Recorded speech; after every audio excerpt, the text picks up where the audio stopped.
What is up, everybody? Welcome to the inaugural Gridiron Across the U.S. podcast. My name is Kevin. I'm from New Jersey, and I'm a Steelers, Yankees, Trailblazers, and Canucks fan. And I'm joined by. Hello, my name is Dom. I'm from Wisconsin, but originally from Texas and New York. I'm a Saints, Pelicans, Yankees, and Canucks fan. There we go. And our podcast is, just to talk about football and what's going on across the NFL, but we'll also throw in some other leagues, um, you know, NBA, MLB, NHL. So we've got a few topics to talk about from the recent weeks in the NFL, and yeah, we'll get right into them here. All right, our first one is Bryce Young as a franchise QB. The first couple of weeks of the season, Bryce Young looked absolutely atrocious. Weeks 1 and 2, he was just a complete dumpster fire, and they threw him in the bench for Andy Dalton. But ever since Andy Dalton got in a car accident, Bryce Young has just turned it up to another notch. Yeah, and when I look at a guy like Bryce Young, you know, at Bama, he wasn't as a prospect, he wasn't, known for having the biggest arm. He's a mobile guy, but he was never going to beat you with his legs. He's never going to beat you with his accuracy. The thing about Bryce Young that made him the number one overall pick is that he was a winner. All he did at Bama was win, win, win. He was on that natty winning team in 2020, 2021. He won the Heisman as a sophomore, I believe. Um, and he just balled out when he got the opportunity. And so when we see him come to Carolina, he just never really had the supporting cast in his rookie season. And I mean, you can argue that in the beginning of this year, it was the same cast that he has now. But I think with a new head coach and Dave Canales coming in from the Tampa Bay Bucks, a new offensive scheme, he's really starting to thrive under it. He was struggling in the beginning of the year. He took the opportunity to sit behind Andy Dalton for a couple weeks, and he came back and he looks incredible. I mean, the wins aren't necessarily translating, but they've been close games. I mean, you're looking at a team who they lost to the Bucks by 3 in overtime yesterday. They lost to the 11-1 Chiefs by 3. They beat the Giants, beat the Saints. Um this team looks like a completely different team that they were in the beginning of the year. And Bryce Young, frankly, looks like a different quarterback. He's connecting with Thielen, he's connecting with David Moore, Jadavion Sanders. He looks great. What do you think?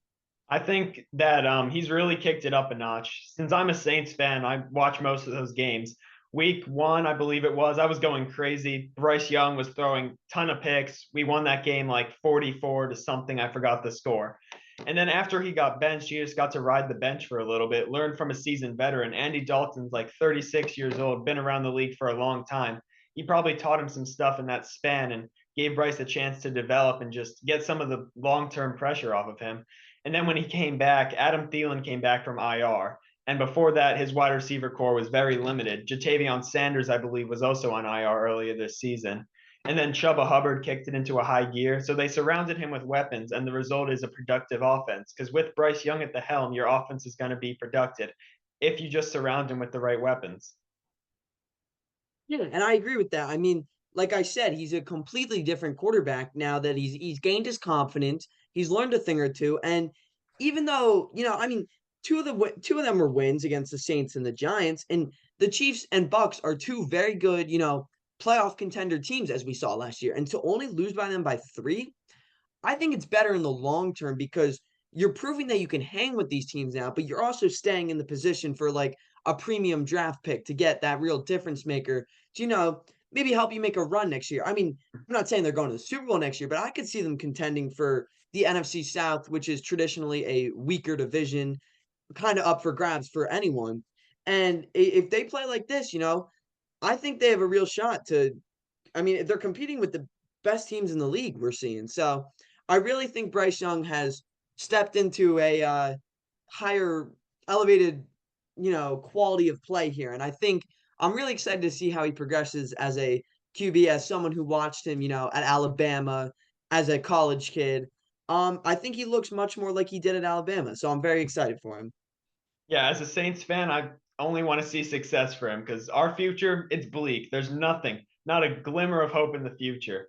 But watching a team like the Panthers slowly just get better as the season goes on, they have a very young offense. Bryce Young's only 23, 24. Jatavion Sanders is a rookie. Chuba Hubbard's 25. they just got a young offense. And if you put all the pieces together, I can see them making, as you said, a run to the division because that division's wide open. Even this year, there is still a possible chance they can win that division at 9-8. Because right now, the Falcons lead it at 6-6. And as we've seen from them, they're on a 3-game skid. Kirk Cousins just doesn't look the same as he used to. The South is looking towards the future with Michael Penix Jr. and Bryce Young, and they're going to leave the Bucks and the Saints in the past with their old rosters. Yeah, I think that's a very good point, seeing the NFC South kind of transition into a new era. Next up, we have my favorite topic, the cut like Justin Tucker finally reaching father time, As a Steelers fan, he haunts my dreams still. But seeing a guy who I thought was like invincible at one point turn human, pretty awesome. But we're seeing like we're getting to a point where Justin Tucker is not only not winning the Ravens games, he's single-handedly losing them games.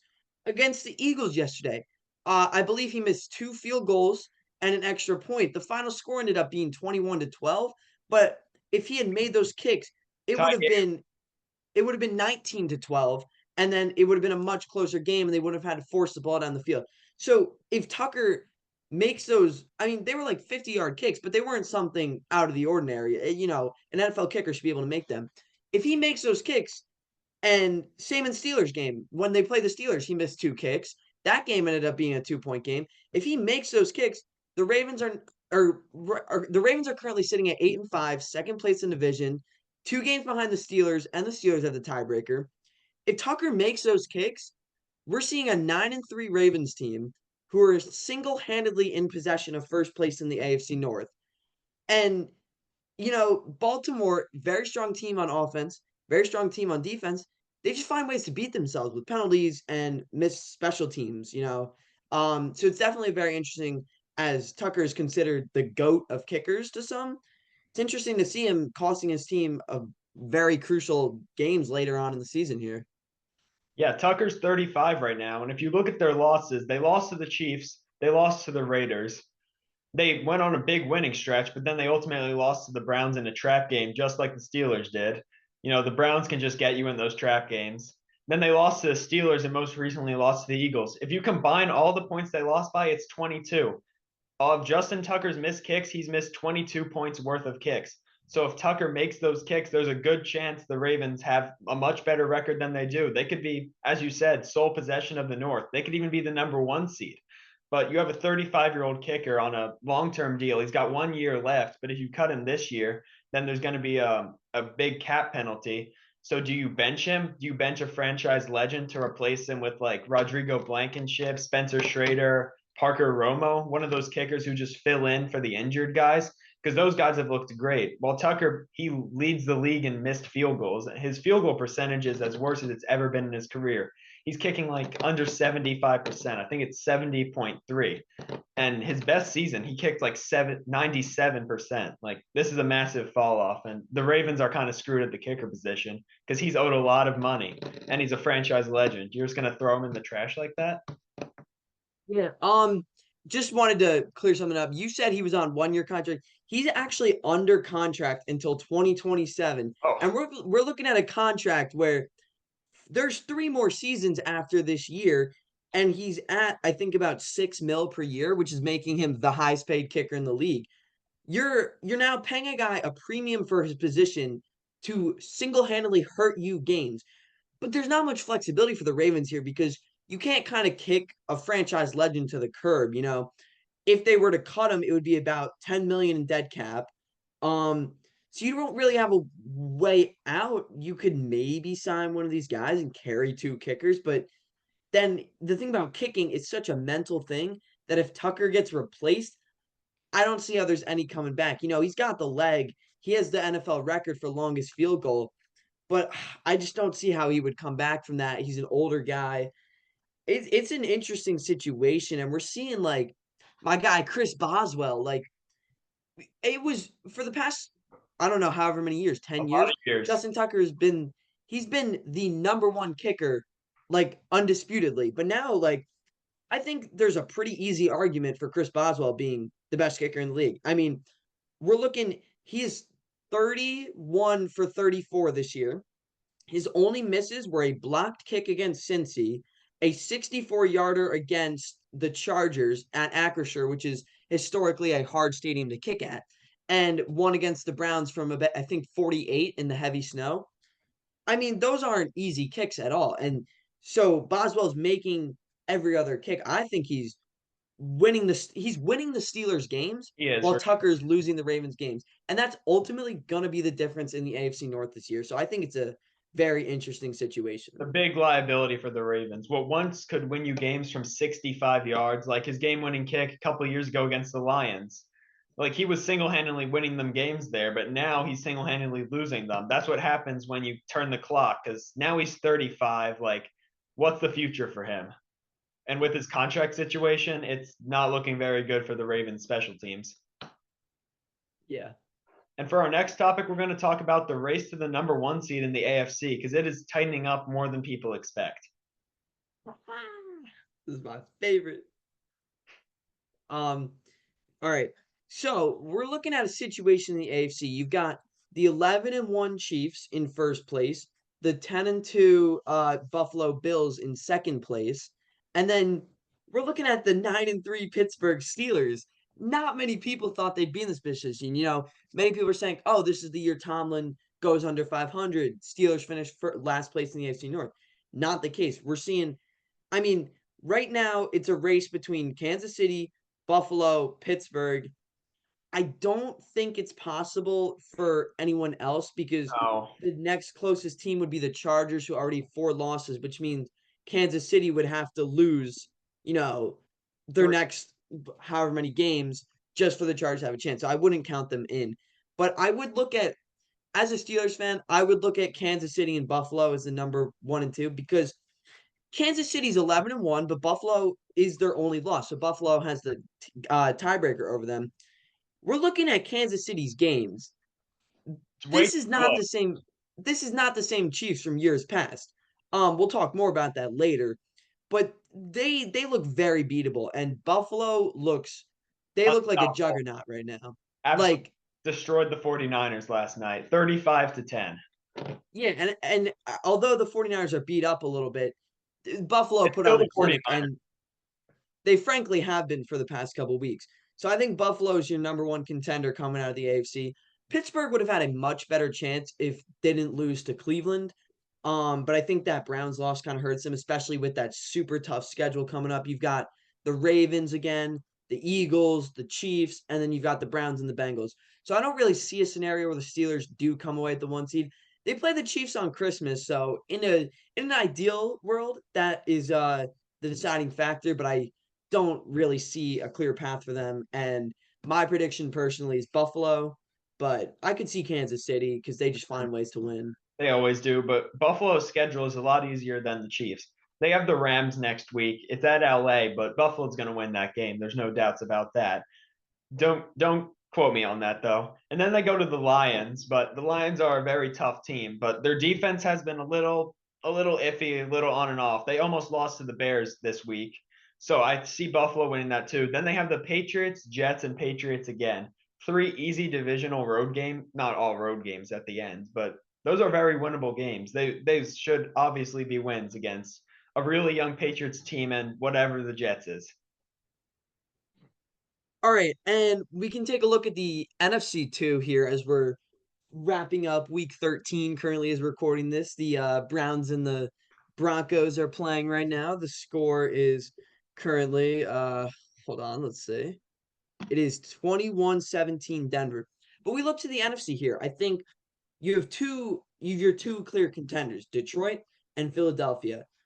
Those 2 teams, as Tony Romo said it best on the broadcast, they're the only 2 teams in the league or in the NFC without a pure weakness. And I think an NFC championship between those 2 would be great. I think we're going to get it. I don't really see any other team coming out of the NFC besides Detroit or Philadelphia. You could always see like a Green Bay, Minnesota divisional game upset, maybe Washington versus Philly.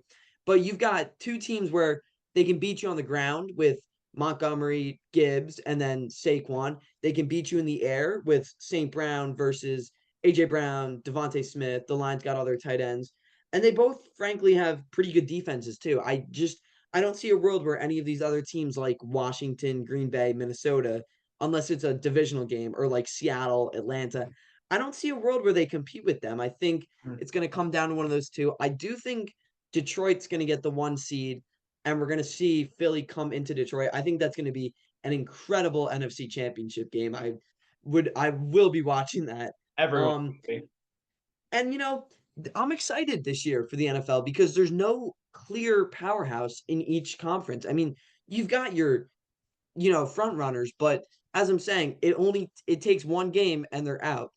And I think this year's Super Bowl is going to be very hard to predict because you've got so many teams that are capable of it. So I think the playoffs will be very fun this year. They definitely will be. And in the NFC, you got two super weak divisions. The West and the South this year are just nowhere. The West used to be competitive. Well, it's competitive right now, but Seattle leads the division at 7-5. They won't even be a wild card team right now. And the Falcons lead at 6-6, tied with Tampa. So you got two weak divisions competing for the 3 and 4 seed. So they're going to host the 6 and 7, or the 5 and 6, which is most likely going to be Minnesota and Green Bay. So I see both those teams knocking off the home teams during the playoffs, which would then most likely set up Minnesota or Green Bay going to Detroit. And that's a divisional game, and anything can happen in division games.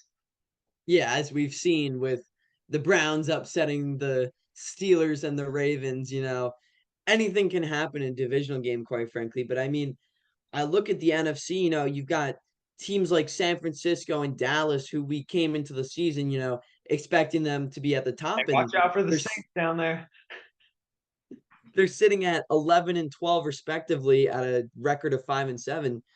It's an interesting situation in the NFC because with Tampa, Arizona, LA Rams, San Francisco, they're all at about 500, and they really have no shot at the wild card if we're being realistic. Mm-hmm. But they have a great shot at their division because, as you said, those divisions are so weak and they don't really compare to the NFC North and East. So, yeah, I think that's a very interesting race. Mm-hmm. Now we turn to two teams that we would like to showcase. We'll start with the San Francisco Those Super 49ers Bowl teams from and last year.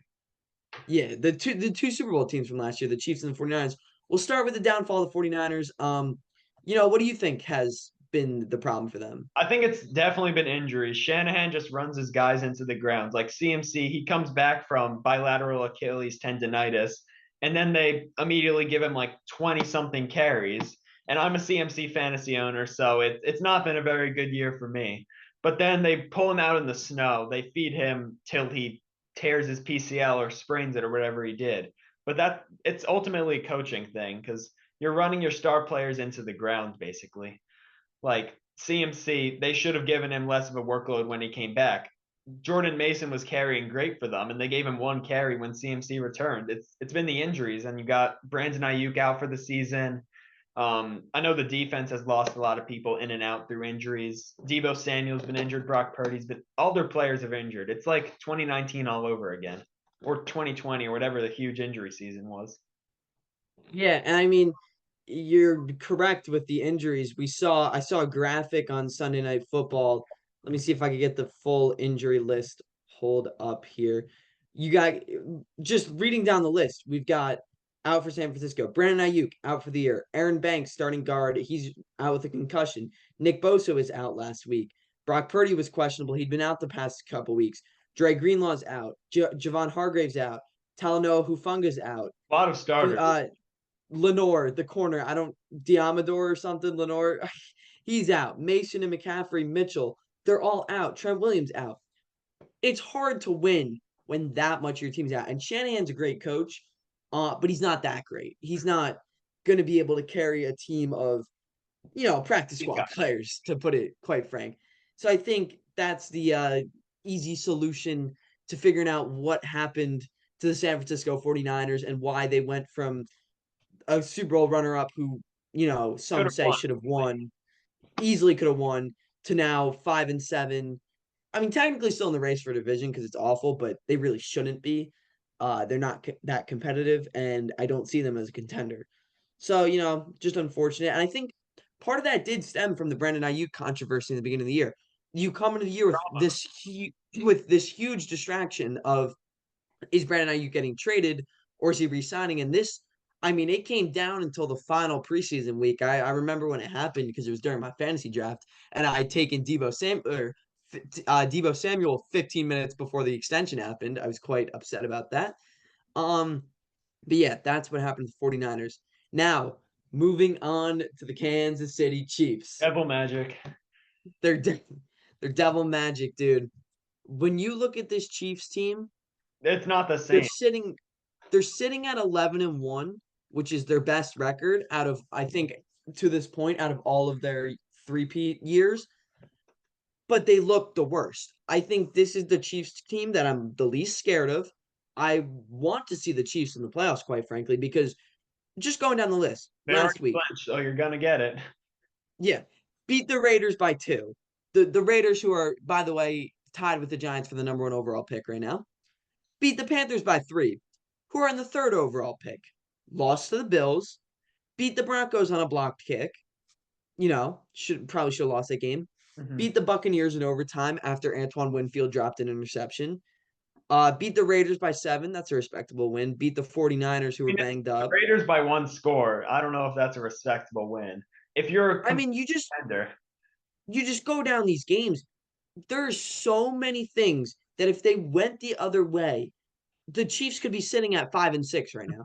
So I'm not scared of the Chiefs. And I know this is gonna bite me in the ass when the Steelers inevitably lose to the Chiefs in the playoffs.